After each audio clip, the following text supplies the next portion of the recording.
Fala, galerinha. E aí? Tudo bem com vocês? Quem está falando é o professor Giovanni. Essa aula é feita para os alunos do oitavo ano da Escola Estadual Mário Elias de Carvalho. Agora, se você é de outra escola e está aqui conosco, permaneça ligado aí e vamos fazer a correção aí. Então, nós vamos fazer o PET 1, semana 1 de ciências, tá ok? E aí, ele teve qual tema? Puberdade. Então, o tema desta aula foi puberdade. E a puberdade, nós vamos ver alguns conteúdos. Alguns já trabalharam esse tema em anos anteriores, ou trabalharam no início do ano. Na nossa escola ainda a gente não tinha trabalhado, né? Eu já estava com o material pronto dentro do armário para poder trabalhar. E é claro, nós vamos trabalhar toda a dimensão disso aí.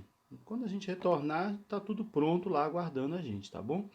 Sem desespero. Mas vamos falar sobre esse tema que foi abordado de forma separada do aparelho reprodutor. Mas nós vamos citá-lo aqui. E aí a questão número 1, não é? Vamos direto e aí à medida que a gente for trabalhando, a gente vai citar. Cite as principais características sexuais primárias. Sexuais primárias do homem e da mulher. Por que tem essa separação?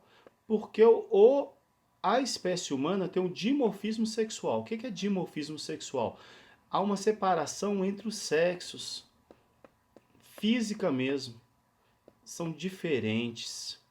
Os sexos são diferentes. Você consegue diferenciar uma mulher de um homem facilmente. É o que nós chamamos de dimorfismo sexual. Outra espécie que tem dimorfismo sexual que você conheça. Você conhece algum? Por exemplo, o leão e a leoa. O leão tem a juba e a leoa. Não, você consegue diferenciá-los.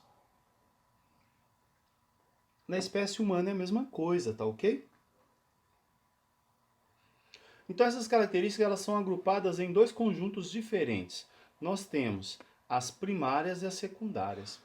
Muita gente que respondeu, que me enviou, confundiu respondendo como as secundárias se elas fossem as primárias. Vamos diferenciar isso? O que são as primárias? As que dão capacidade de reprodução ao ser humano. São as características primárias que diferenciam homem e mulher. São os órgãos reprodutores. Os masculinos, pênis e testículos, os femininos, né? A vagina, o útero, o ovário, essas coisas. Já os secundários é a barba, aumento de quantidade de pelos no corpo, voz mais grave, músculos desenvolvidos, os ombros dos homens são mais largos, e o pomo de Adão, aquele gogó que o homem tem mais proeminente, né? Mais para frente, maior. A garganta do homem geralmente é mais aberta. E o aparelho fonador é mais baixo, por isso é mais grave a voz do homem. E aí, isso tudo aqui é em função do hormônio do homem, testosterona. Aí você vai falar assim, professor, tem mulher que tem barba, é porque ela tem muito testosterona. Porque é comum, às vezes, a mulher produzir testosterona. A que tem maior quantidade vai ter um bigodinho, vai ter um pouquinho mais de pelo, ela tem que, né? Tem menina que gosta muito de se depilar, e aí vai.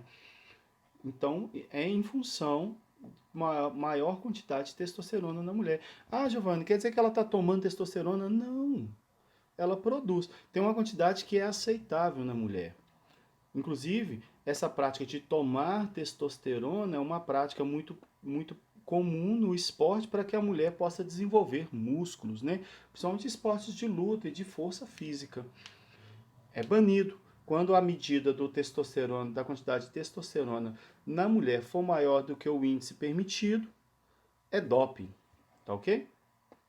Já a mulher, pela ação do estrogênio, ela vai ter seios desenvolvidos, o quadril mais largo, né? O quadril dela é mais arredondado, a cintura fina e o quadril mais largo.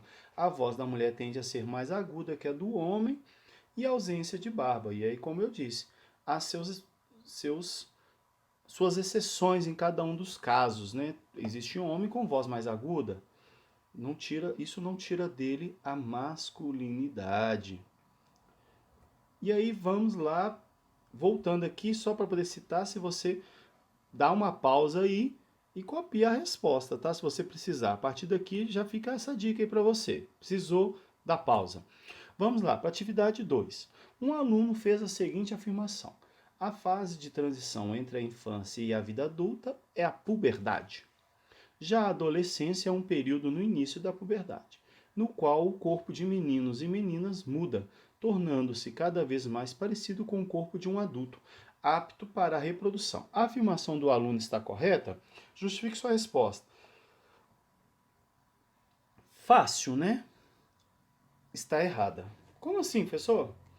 Muito fácil. Puberdade, adolescência, puberdade. Onde está escrito adolescência, você coloca puberdade. Onde está escrito puberdade, você coloca adolescência. Como assim? A frase ficaria a seguinte: a fase de transição entre a infância e a vida adulta é a adolescência. Já a puberdade é um período no início da adolescência. Compreendeu? Por quê, professor? Vamos diferenciar então os dois termos, tá bom? O que é a adolescência? O período de transição entre a infância e a vida adulta, caracterizado pelos impulsos do desenvolvimento físico, mental, emocional, sexual e social. Então, seja, a adolescência ela é mais do que só sexual e físico, ela é mental, emocional, social, um enquadramento à sociedade. E pelos esforços do indivíduo em alcançar os objetivos relacionados às expectativas culturais da sociedade em que vive. Cada sociedade vai ter uma expectativa, algo que se espera do adulto, tá ok? E aí a gente vai continuar a ideia. A adolescência se inicia com as mudanças corporais da puberdade, olha lá, ó. Então a puberdade marca o início da adolescência e termina quando o indivíduo consolida seu crescimento e sua personalidade.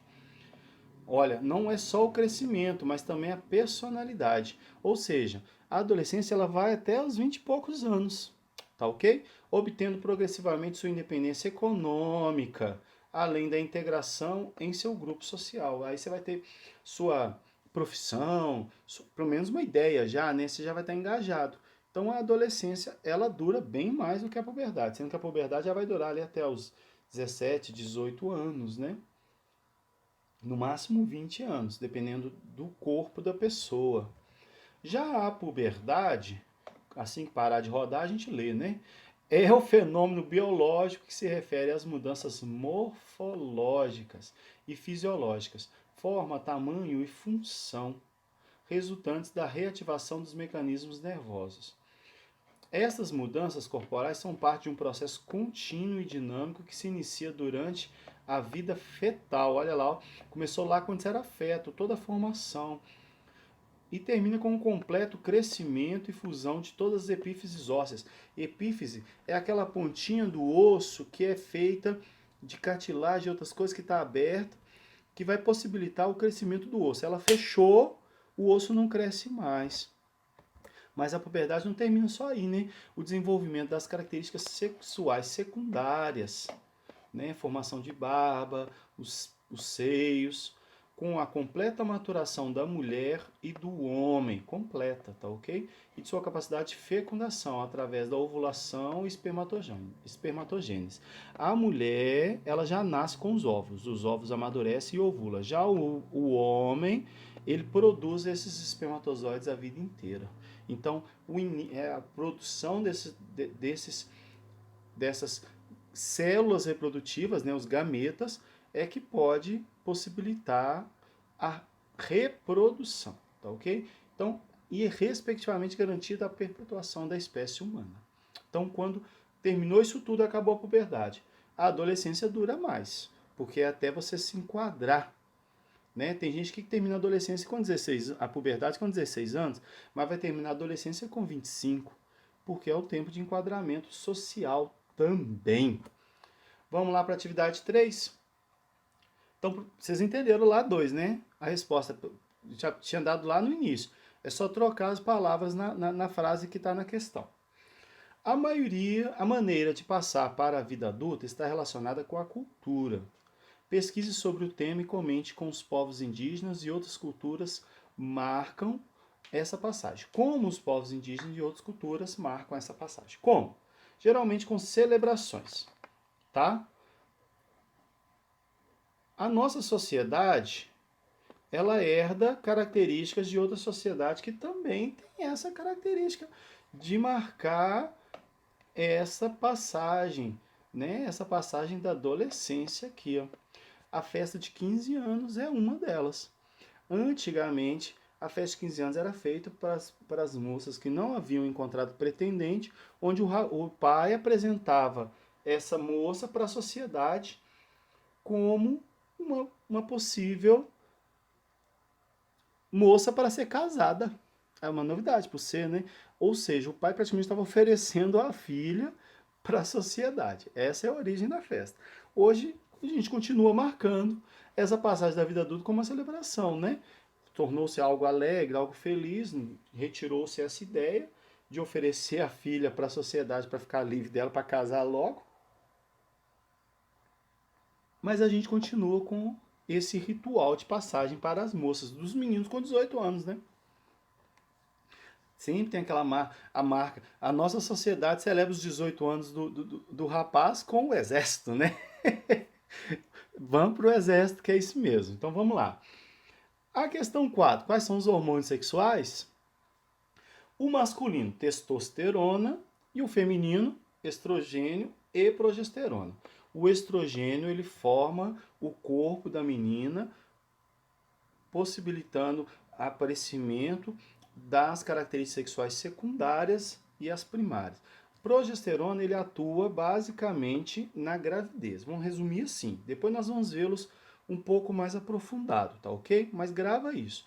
O estrogênio, ele que vai fazer a formação do corpo, ele atua também lá na preparação para aqui. Mas a progesterona é que prepara o útero para a gravidez e outras coisas, tá bom? E outros hormônios que atuam também no processo sexual, tanto masculino quanto feminino, é o LH e o FSH. Eles são produzidos lá na hipófise, lá no cérebro, tá bom? Então eles regulam as gônadas. A gente chama eles de gonadotróficos. Difícil demais, professor. Importância não. Não se preocupar com isso agora, não. Mas já fica sabendo da existência desses aqui, ó. É o luteizante, que é o que vai estimular a produção dos gametas e também dos hormônios sexuais lá nas gônadas. O FSH também está relacionado a isso aí. Só que o FSH está mais relacionado à produção de gametas mesmo, tá bom? É o hormônio luteizante e o folículo estimulante, tá? Então vamos lá, continuando. O termo dispara pode indicar a atuação do sistema nervoso na ativação de glândulas sexuais durante a puberdade. Como se dá essa atuação? É aqueles dois hormônios lá que vão atuar isso aí, ó. Olha o esquema do professor. Se você quiser, você dá pausa aí, pode copiar o que você precisar copiar. Depois ouve a explicação ou vice-versa. Então o processo começa. Vou até mudar a cor aqui da minha caneta, né? Porque se eu escrever com a mesma cor que está o esquema, o processo começa no cérebro, lá no hipotálamo, tá? Quando alguns neurônios liberam uma proteína chamada quispeptina. Essa proteína, né? A produção dela está ligada a fatores como nutrição, estresse, estimulação e outras coisas, né? Aí essa quispeptina sai do hipotálamo e vai até lá, vai liberar no hipotálamo a produção desse hormônio, GNRH. Tem a ver com o hormônio do crescimento, tá ok? Aí ele cai na corrente sanguínea. O GNRH, ele vai chegar na glândula hipófise, que também está lá no cérebro, né? Levando-a a liberar dois outros hormônios. Olha eles aí, ó, o LH e o FSH. Fundamentais para o desenvolvimento dos testículos e dos ovários. Com isso, os testículos passam a produzir testosterona, o hormônio masculino, e os ovários fabricam estrogênio, o hormônio feminino.